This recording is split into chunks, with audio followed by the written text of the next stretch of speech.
අස්සලාමු අලයිකුම් වරහමතුල්ලාහි වබරකාතුහු. අ, මම අද අත් බෙහෙතක් අරගෙන එන්නේ.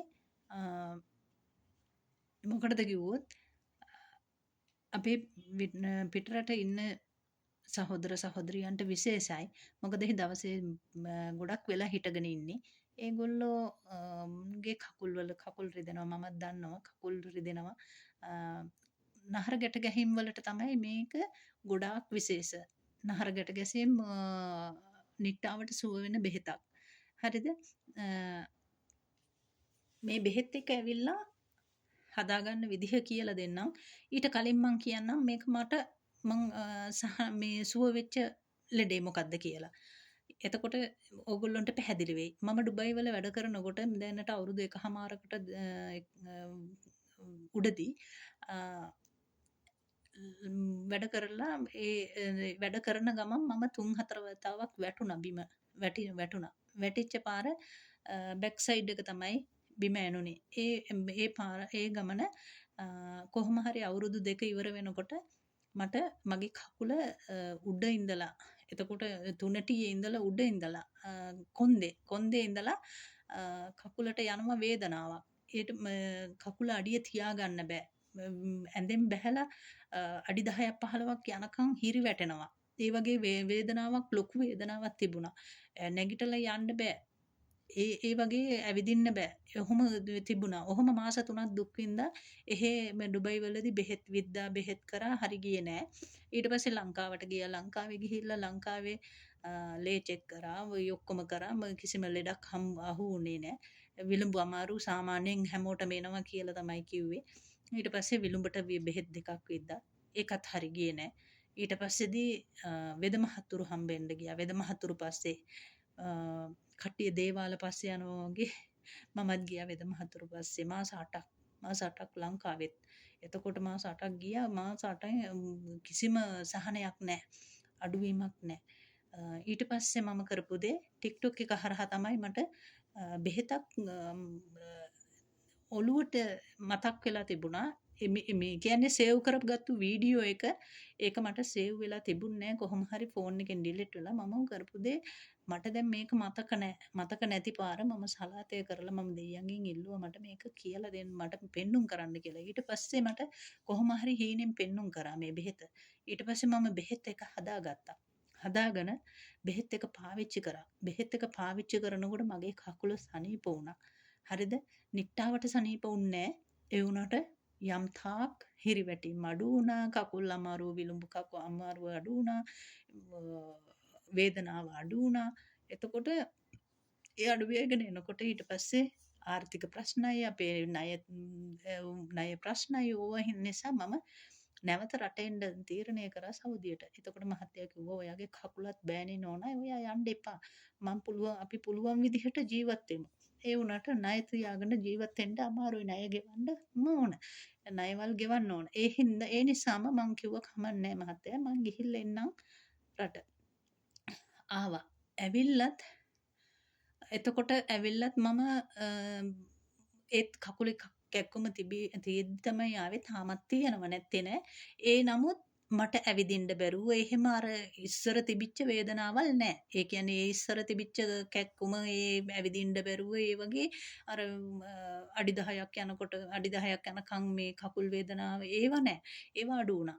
ඊට පස්සේ ඔහොම ඇවිල්ලා මම මෙහෙදිත් හදාගත්ත තෙල් එක මෙහෙදිත් හදාගෙන තෙල් එක හදාගෙන මම පාවිච්චි කරනවා දැනටත්. එතකොට තව එකක් මේ අත හිරි වැටෙනවා. එතකොට දකුණු අත හිරි වැටෙනවා. එතකොට මේ අපිට ඩොක්ටර්ස්ලා කියනවා YouTube එකේ බලනවා ඩොක්ටර්ස්ලා කිව්වේ මේ සල්ලි කර්ම කරන්න ඕන කියලා. මෙතන ස්නායු තෙරපීම් වෙනවා කියනවා. මෙතන මේ මැණික් කටුව ළඟ මේ වැලමිට ළඟ ස්නායු තෙරපීම් වෙනවා කියනවා. ඇත්ත. ස්නායු තෙරපීමක් වෙන්නේ නැති. නමුත් මම සල්ලි කර්ම කරන්න ගියේ නෑ. සල්ලි කර්ම කරාම ඕගොල්ලෝ දන්නවා මොකද්ද වෙන්නේ කියලා. එතකොට මගේ හිරමින් වෙනවා මේ උර හිසේ ඒ වගේ දේවල් වෙනවා. එතකොට මම කරන්නේ අර තෙල් ගාලා මසාජ් එකක් කරන එක. එතකොට සතියකට ආයි මොනවත් ඒක එහෙම එන්නේ නැහැ. සතියකට එකහමාරකට එන්නේ නැහැ වේදනාවන්. ඒ නිසා මම හිතුවා ඔයාලටත් මේ රට ඉන්න අයටත් මේ ලංකාවෙත් ගොඩාක් දුරට මේ මහන්සි වෙලා වැඩ කරන අයගේ කකුල් අතපය රිදෙනවා. ඒ නිසා මම හිතුවා මේ බෙහෙත ඕගොල්ලන්ටත් බෙදා හරින්න ඕන කියලා. මේ එහෙනම් මම කියන්නම් මේ බෙහෙතට හදන හැටි. මේ බෙහෙතට අවශ්‍ය ද්‍රව්‍ය 3යි.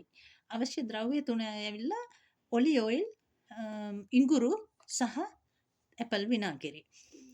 අපි ඔලි ඔයිල් කාලක් ගන්න ඕන. මේ තියෙන්නේ මම හදපු බෙහෙතේ මේ තියෙන්නේ මම හදපු බෙහෙතේ එක පේන්නේ නෑ නේද? මේ ඔය තියෙන්නේ මේ තියෙන්නේ මම හදපු බෙහෙතේ මේ තියෙන හැටි. ඒක හරියට මේ වීඩියෝ එකට පේන්නේ නෑ.